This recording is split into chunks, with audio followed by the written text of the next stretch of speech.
1992, I made a High 8 video of Northampton. It featured the history and architecture of some of the town centre buildings. When I posted it in 2007, YouTube had 10-minute maximum uploads. I've now found the master tape and re-edited it with a new voiceover and no annoying music. Okay, back to 1992. Northampton's Market Square is reputed to be the second largest in England, and on market days, Tuesday, Wednesday, Friday and Saturday, is a busy trading centre. Its existence dates from 1235, when Henry III ordered that the selling of goods in All Saints' churchyard should stop and move to the position of the Market Square. The three main shopping areas, the Grosvenor Centre, Peacock Place and Abington Street, all lead off from the Market Square. Despite demolition in recent years, there still remain several interesting and historical buildings around the square. Perhaps the most distinguished is the Welsh House, now the home of Church's China store and standing next to the Grosvenor Shopping Centre. This is Welsh House in 1831, when it accommodated the offices of the Northampton Herald. The house was one of the few town centre properties to escape the Great Fire of 1675. And here is a view in 1972 showing Welsh House without the original gables. On the left is Newland, now the Market Square entrance to the Grosvenor Centre. The building was first acquired in 1594 by an Anglesey lawyer and former local rector for the sum of £80. Having rebuilt the property, the new owner, Dr. William Prythurch, added coats of arms and the Welsh motto.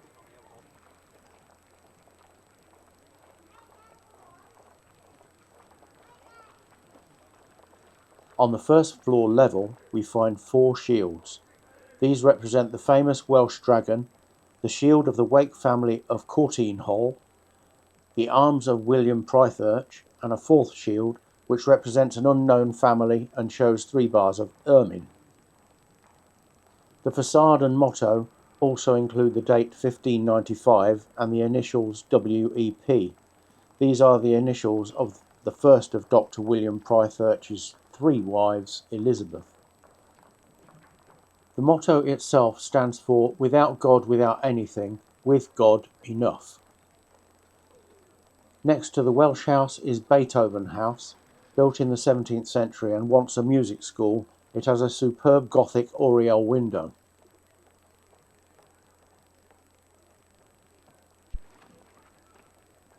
On the outside wall of the building, opposite the Welsh House, is a circular plaque informing the reader that the previous building was once the home of the Northampton Mercury, which was founded in 1720 and the paper printed here from 1730 till 1978. Further down the east side of the square, you reach the new Peacock Place shopping centre, now built on the site of the old Peacock Hotel.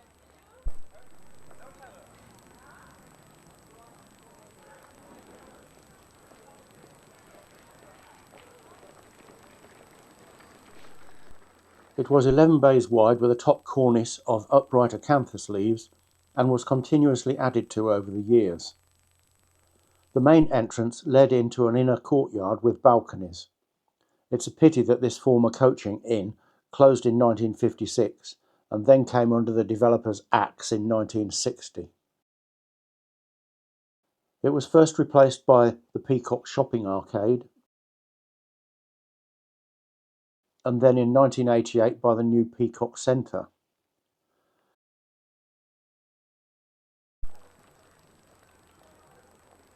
The sports shop on the corner of Abington Street has a plaque high up on the building dated 1677, which indicates that it was one of the first houses to be built after the Great Fire of 1675. Walking across the southern end of the square, we come across impressively decorated buildings occupied by estate agents.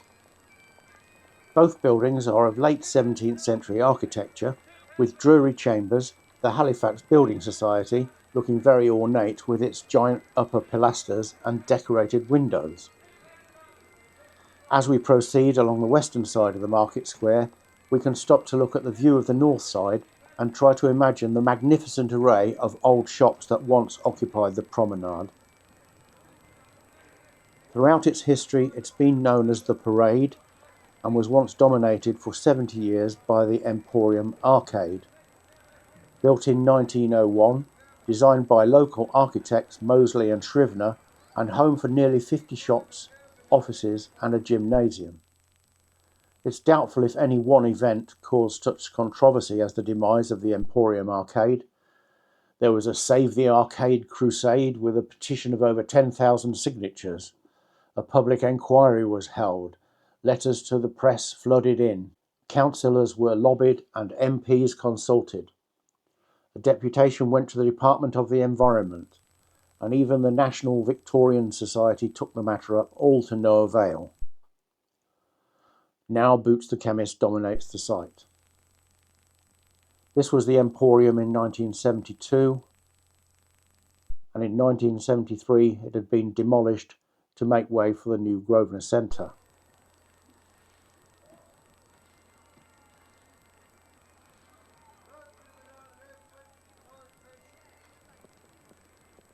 The passage at the side of the centre leads through to the bus station, Sheep Street, and the Church of the Holy Sepulchre.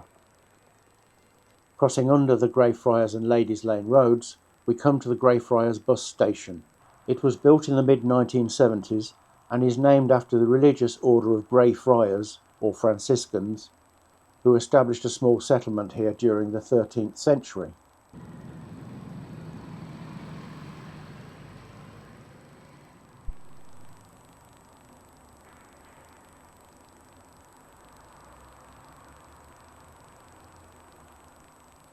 Crossing over into Sheep Street, we come to the Church of the Holy Sepulchre. Built by Simon de Saint-Lys, it is now one of only 4 round churches left in England, and is probably the largest and best preserved. Others are at Cambridge, Little Maplestead, in Ludlow Castle, and the Temple Church in London, but the one in Northampton is said to be most like the original church in Jerusalem. It was built after St. Lys had returned from his crusade in 1099, and as a thanksgiving offering for his safe return. His design was modelled on the Holy Sepulchre in Jerusalem and consisted of the round part of the church and the straight chancel leading east. The chancel forms part of the nave, and the remainder of the church has been added to over the years, but much of the original Norman church is there for everyone to enjoy.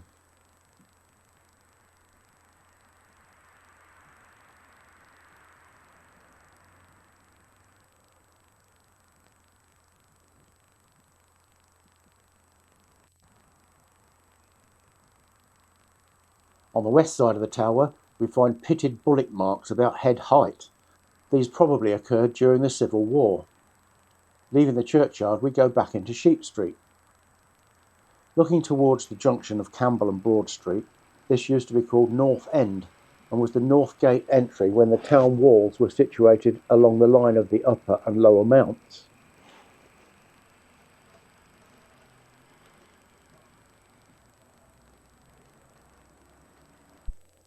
This was a view of Sheep Street in 1972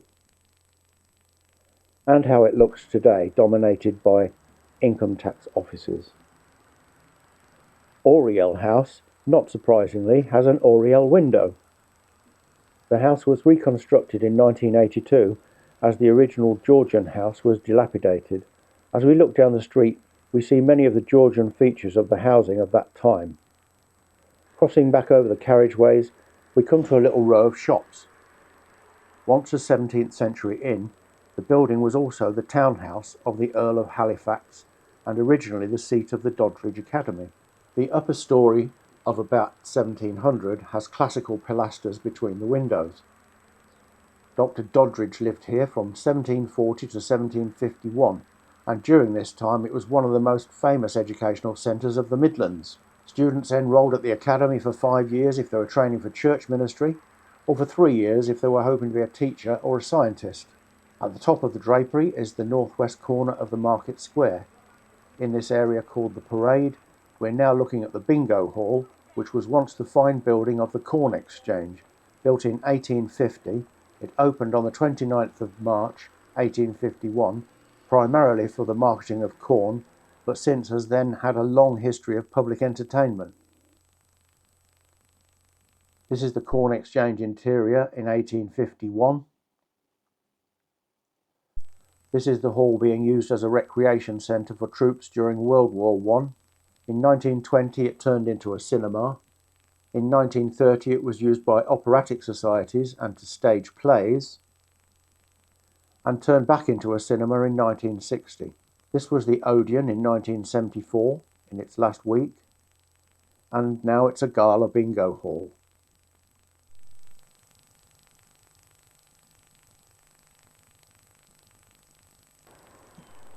We continue on down the Drapery. Originally this name was given to the street due to the large number of drapers who occupied the west side, opposite to the marketplace, during the 18th and 19th centuries.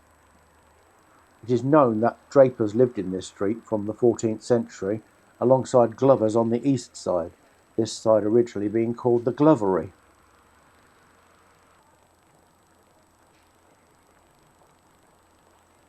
Here we are opposite the National Westminster Bank. High up at the top of the building is a stone emblem of a phoenix. This mythical bird with beautiful plumage was used as an emblem by Old Percival's Bank. This bank had been in existence since 1790, and during the economic boom of the 1830s combined with several other banks in 1836 to form the Northamptonshire Union Bank.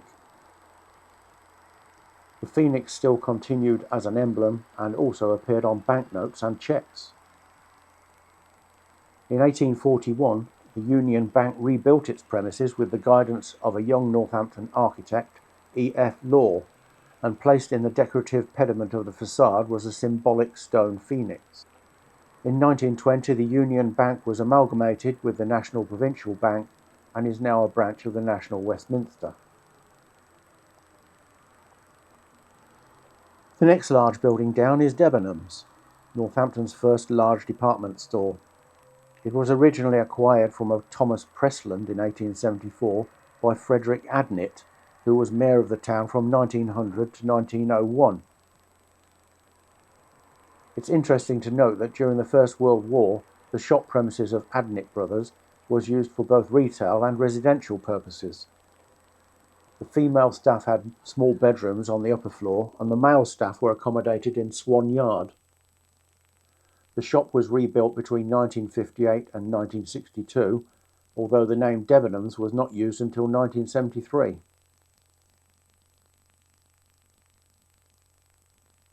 Walking further down the Drapery, we find a variety of 2-, 3-, and 4-storey buildings. Many have quite distinctive and ornamental decorations around their windows.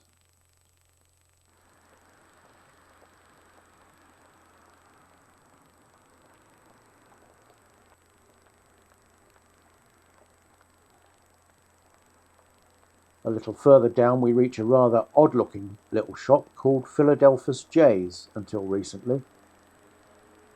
It was Philadelphus J's who in 1810 took over the complete ownership of the apothecary shop, and that although the original J's died in 1828, the firm has remained in the family until taken over by a chemist chain store and now a sports shop.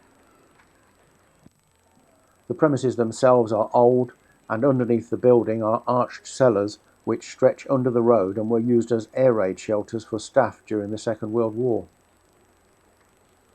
The style of shop building and the architectural folly Holly Lodge, which is the J's family home at Malton, perhaps accounts for the family's unusual invention, namely the disinfectant fluid which is used throughout the world. If we take the narrow alleyway opposite the pedestrian crossing, this leads to College Street.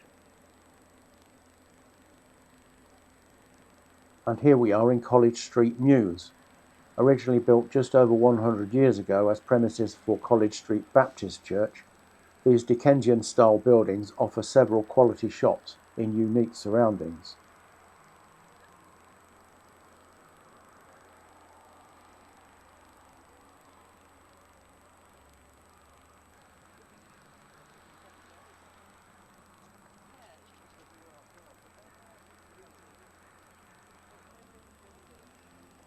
Next to the Mews is the Baptist Church, which was built in 1863 by William Hall and replaced the old College Lane meeting house, which was first used in 1697. During the building of the new chapel, services were held in the Corn Exchange by the Market Square. Behind the Baptist Church, we find ourselves in St. Catherine's Gardens, once the site of St. Catherine's Church. The church, built in Gothic style, was completed in January 1839, restored in 1870, and demolished in 1950. An unusually short life expectancy for such a divine building. The public gardens were laid out in 1951. There are several groups of memorial stones lying flat on the ground, giving hints that it was once sacred ground. On a wall near the centre of the gardens there is a plaque commemorating the Great Fire of Northampton, and of this the town clerk recorded that "The wind was very strong to blow ye fire on, but it was God who blew ye bellows." A few steps further on and we are standing on Horse Market, now a busy dual carriageway road taking traffic around the edge of the town centre. It was in the Horse Market that stallions were sold and the mares in the old mare hold. Crossing over the main road into St. Mary's Street, it seems strange to reflect that this was the street where the Great Fire of Northampton started in 1675.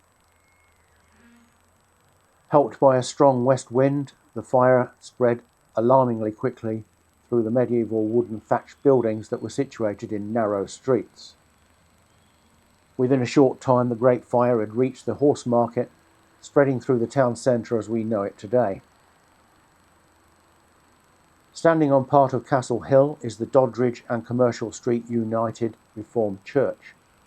The church was founded in 1662 and the original Castle Hill Chapel was built in 1695 using stones from the castle remains. Philip Doddridge, 1702 to 1751, was a well-known and powerful preacher, minister of this church for 22 years, beginning in 1729. Opposite the church and Chalk Lane is a car park in which we find Castle Mound. Regrettably, this is all that remains of the once famous Norman castle. Climbing the steps leading to the viewing platform, we can see over towards the railway station, which is now called Castle Station and situated on part of the original castle site. A short walk from Castle Mound and we find ourselves at the postern gate. This gate was originally in the castle and is now situated in the wall to the right of the station entrance.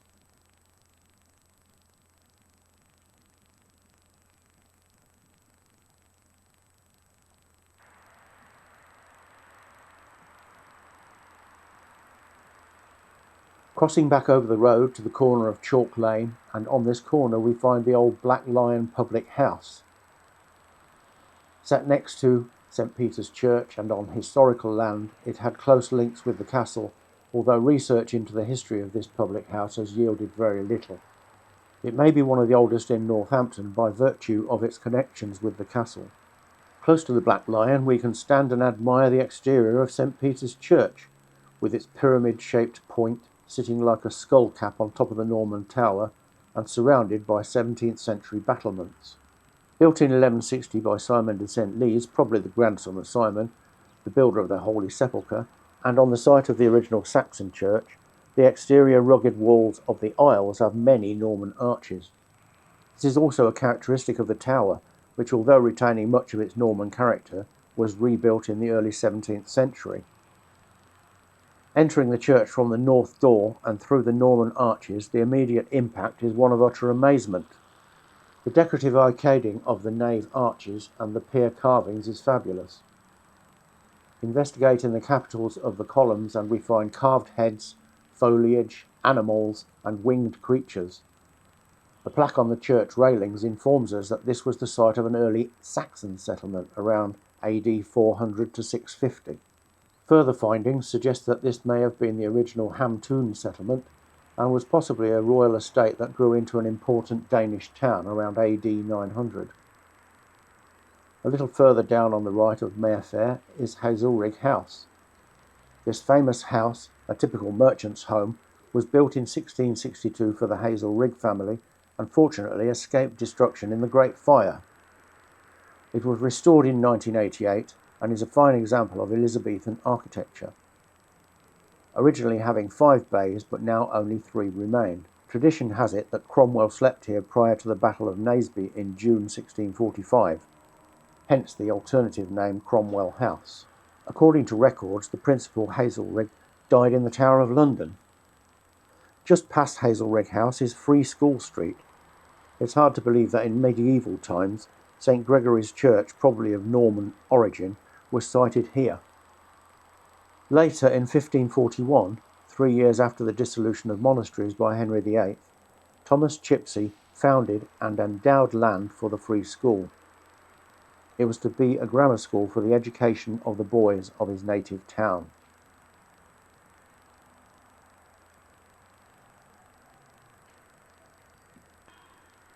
Crossing the road, we come to the corner of Gold Street. It is at this point where the original Saxon-Danish town centre was. The street has many 19th century buildings, and although having modern ground floor developments, display a variety of styles, decorations and ornamentation to their upper floors. Gold Street derives its name from the number of goldsmiths who traded in the street in earlier times, and was the home during the medieval times of the Jewry or Jews' Quarter. At the end of Gold Street stands the Grand Hotel, opened in 1891 and replacing the old Dolphin Inn. Turning right into Kingswell Street, we come to the Becket and Sargent Endowed School, which was built in 1735. The name and date are still on the building, inscribed at first floor level and between a very ornate and attractive frieze. Above the door is also a sculptured figure of a child with an open book. The school was founded by Mrs. Anne Sargent and Mrs. Dorothy Becket in 1735.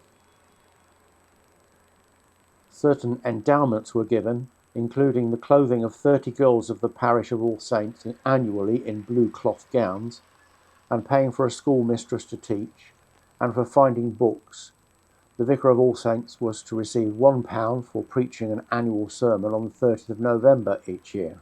Continuing down Kingswell Street, which is said to be named after a well often used by the king when visiting Northampton, at the bottom of the street and on the right-hand side, the Austin Friars had their monastery. Like their predecessors, the Grey Friars, they came during the 13th century. At the bottom of Kingswell Street, we look over the road to see St John's Roman Catholic Church. It's situated on an island at the bottom of Bridge Street and is surrounded by the continual flow and noise of the town traffic. The church was originally St John's Hospital and was founded in about 1138 by William de St Clair, Archdeacon of Northampton. It was remodelled during the 14th and 15th centuries. It has also been an almshouse and a chapel. The church bought the infirmary in the chapel in 1880, and the patients were transferred to a new building at Western Fable. The church contains some good medieval windows.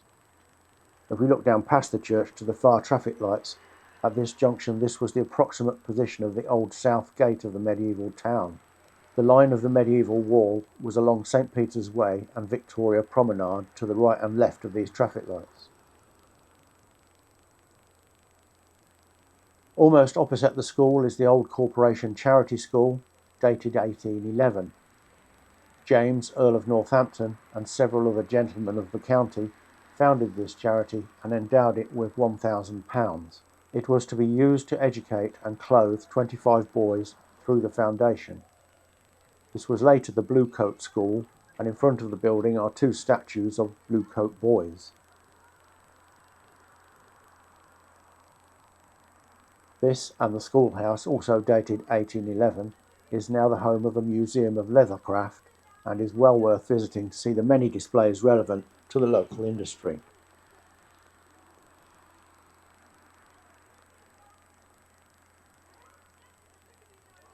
We continue up Bridge Street and we come to the Angel Hotel about halfway up. According to records, this is the last surviving ancient inn in Northampton. It is one of the few which records of 1585 recall was allowed to brew their own beer. During this period of time, Regulations were strict and only inns brewing good quality beer were allowed to continue. The Manchester to London mail coach made daily stops at this hotel, and from 1755 the Northampton Flying Stagecoach and Flying Berlin set out regularly from here.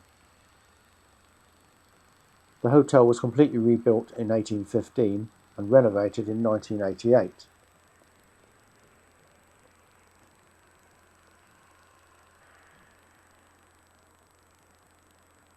The top of the street opens out to reveal the magnificent All Saints' Church, situated on an island. It is almost certain that the earliest church was Saxon and that this was destroyed by the Danes in AD 1010. The Norman church, built during the 11th century, was largely destroyed in 1675 by the Great Fire of Northampton, so the present building dates from this rebuilding period and has been added to over the centuries. There is some Norman stone within the structure of the four large pillars supporting the tower, which is in itself largely medieval. Over the road from the church stands the Lloyd's Bank, an imposing building once occupied by the George Inn. The George Inn was named after the patron saint of England, St George, and appears in the minutes of the town assembly as early as 1555. During the 17th century, it became the premier inn of the town. Alterations to the facade and additional building extensions continued until the George Inn was no longer needed for local affairs and also the coaching era ended. In 1921 it was pulled down, a sad end to a great coaching inn which had stood at the centre of the town for centuries, involved in the civic, social and domestic life of the town.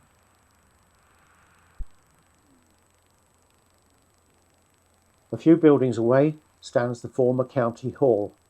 It was one of the first new buildings erected after the Great Fire and stands on the site of the old county jail. It was built between 1676 and 1678 and includes the Sessions House, which is the next building along and standing further out towards the road. The Sessions House has an attractive Baroque facade. Before the fire, the quarter sessions were held in the castle, but as it turned to ruins, it was obvious that a new building was required.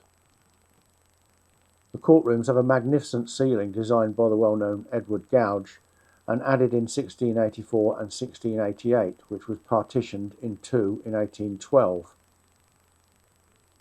The ceiling includes a central wreath of plaster flowers.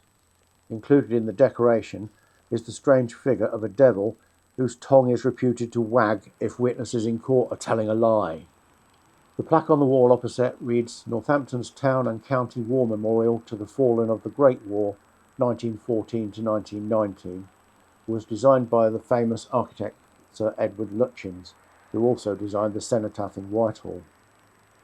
A few paces down on the left stands the Town Hall, a rich architectural conception depicting through its facade of statues, shields and scenes much of the town and county's history.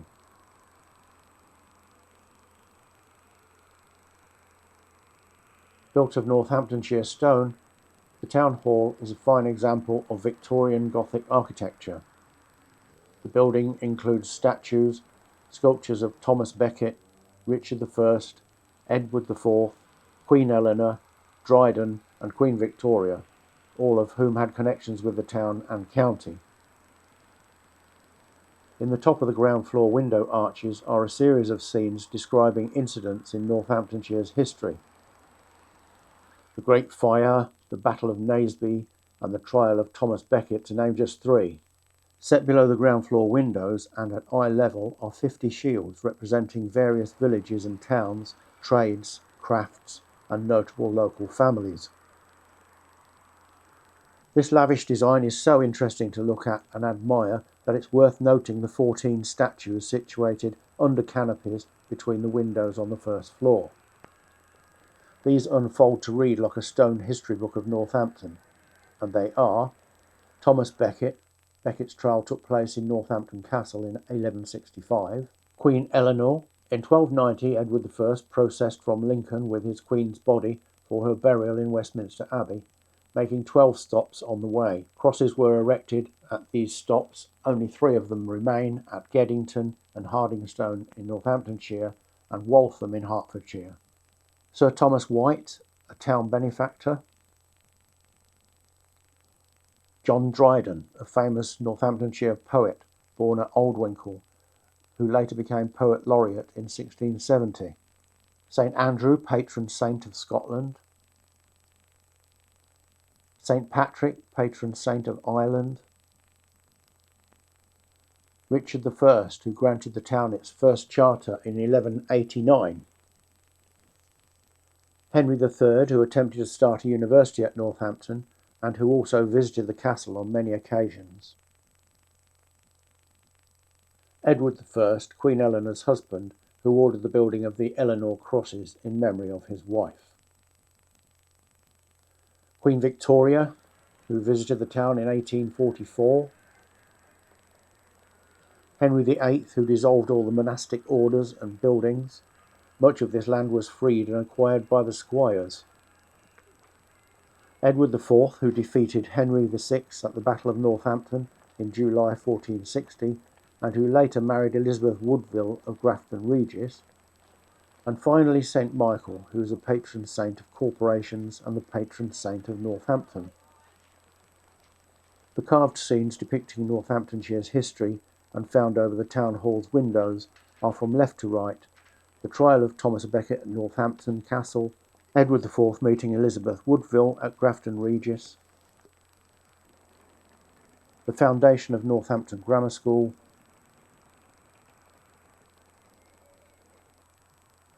the execution of Mary, Queen of Scots,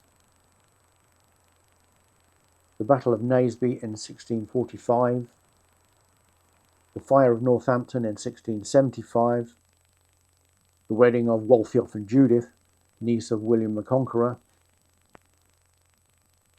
Henry II and the Town Charter of 1189.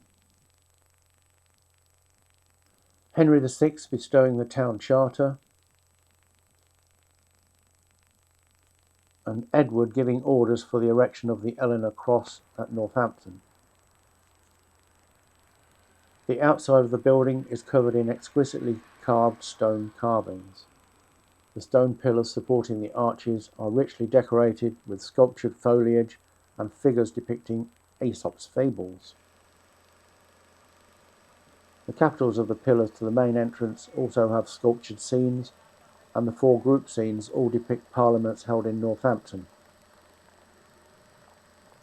Immediately opposite the town hall stands the Central Museum and Art Gallery. This was built in 1883, remodelled in 1889 and 1934, and occupies part of the former town jail, which was rebuilt and opened in 1846. Prior to this, there had been a former prison on the same site, which was completed in 1794. Before 1675, the castle had served as a prison. A few yards further down Guildhall Road on the left is the Theatre Royal, which is squeezed in alongside the new Derngate Centre.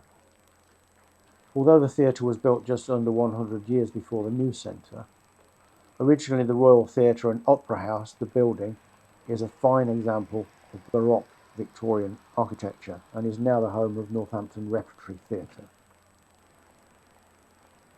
The theatre was opened on the 5th of May 1884, and the town was very fortunate to have had Charles Phipps, the best-known theatre architect of his time, to design the building.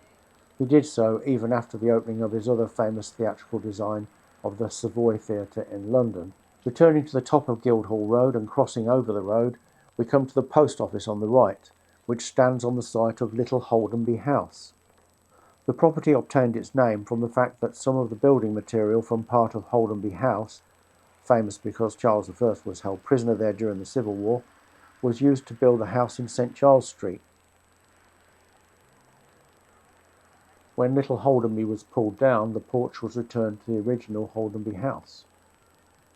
Opposite the post office is the tourist office and the Working Men's Club, the latter being founded by Major White Melville in 1865. Soon after its establishment, there were 300 members, each paying 2 shillings per quarter. The aim of the institution was to promote the welfare and add to the comforts of working men by providing reading and smoking rooms, lectures, entertainment, gymnasiums, bowling alleys, and other recreation. Continuing down St Giles Street, if we look above the shop fronts, we can see that these buildings stretching left to right were once part of St Thomas's Hospital Charity. The plaque above the gallery records this.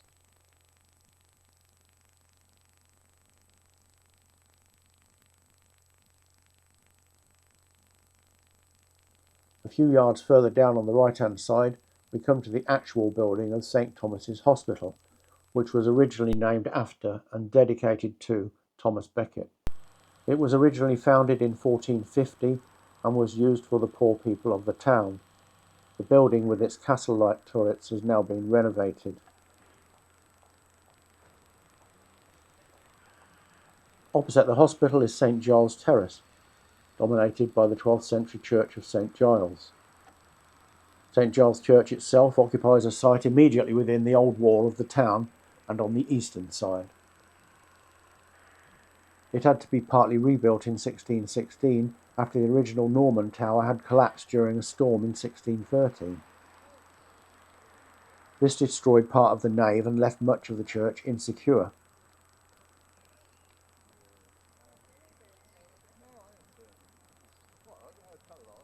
Initially, the church, of a cross shape, was constructed around the beginning of the 12th century without aisles, and these, together with the lengthening of the church, were added later.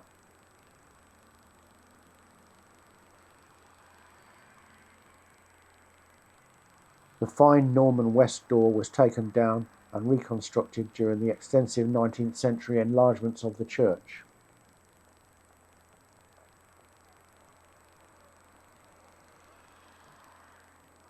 Opposite the church in St Giles Terrace is the old St Giles School, now renovated into church rooms.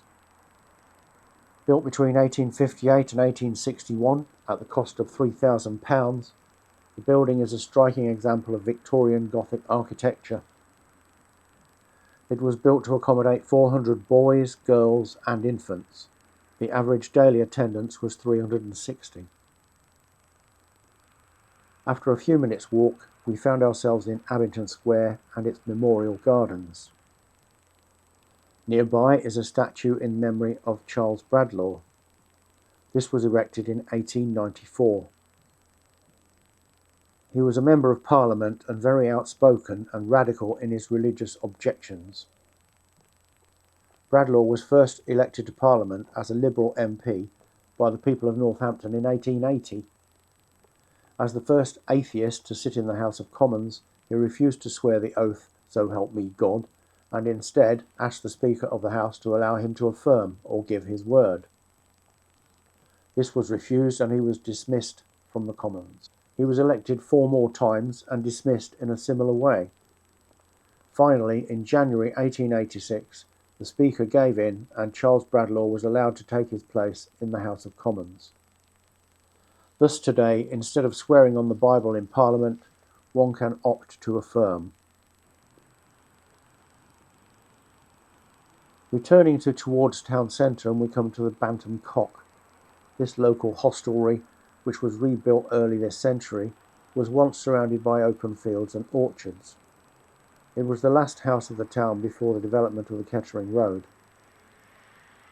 Continuing down into Abington Street, and on the left is Primark's. The new theatre once stood here. Built during 1911 to 1912, the theatre had many well-known artists appearing, including Gracie Fields in 1921 and 26, and the dancer Pavlova in 1925. Even Winston Churchill addressed a meeting in the theatre on the 25th of May 1922. The last performance took place on the 16th of August 1958, and the building was demolished in 1960. The new theatre was also used for showing films, until in 1934 it became a full-time theatre with a capacity of around 2,000.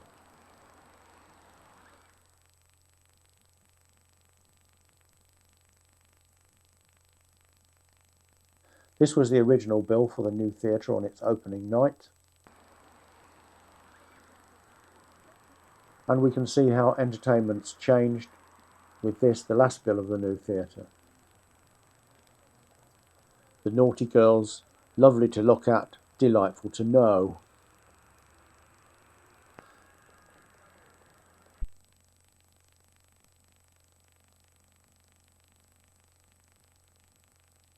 Since 1975, Primarks have owned the new building. A few yards further down on the left, and we come to the public library. Northampton Public Library was established in 1876. Until June 1884, it was housed in the lower assembly rooms of the town hall. Then it was transferred to part of the old county jail in Guildhall Road. A competition to design a new library was open to all architects and was won by a Herbert Norman. His Palladian style design was eventually opened in June 1910. The total cost of £15,198 was largely paid for by the local benefactor Andrew Carnegie. Crossing the road into Notre Dame Mews, we find a plaque which refers to the Notre Dame High School, which was in Abington Street and run by the Sisters of Notre Dame de Namur. There was a beautiful chapel, tennis courts, a playing field and an orchard. The school was demolished in 1975, but the school association was very tastefully given a memorial which is situated near the top of the mews.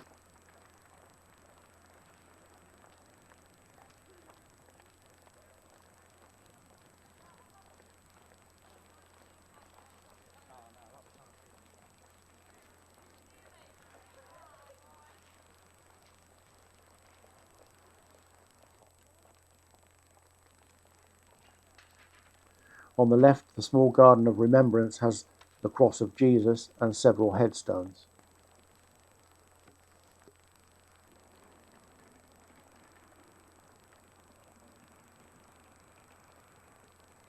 Returning to Abington Street, a little further along on the left is Fish Street. The old Fish Inn can be seen, and opposite is the City building, which is now part of the DSS. The old entrance archway on the corner shows some interesting fish carvings.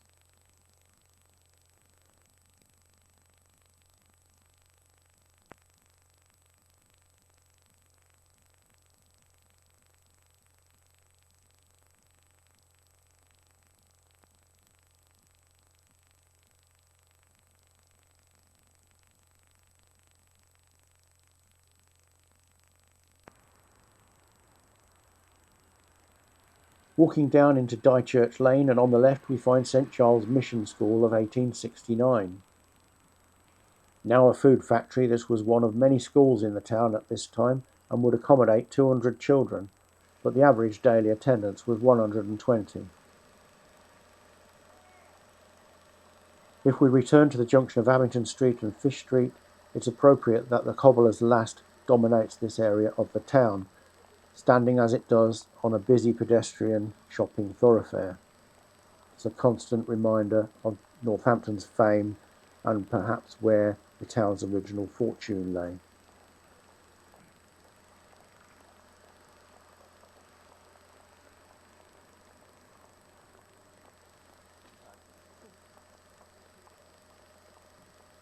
Opposite Dychurch Lane further down are the Stag buildings, depicting a stag high up on the facade. These buildings were built on the site of the Stag's Head Inn, which used to boast a bar stretching right down to Market Square, a distance of about 100 feet.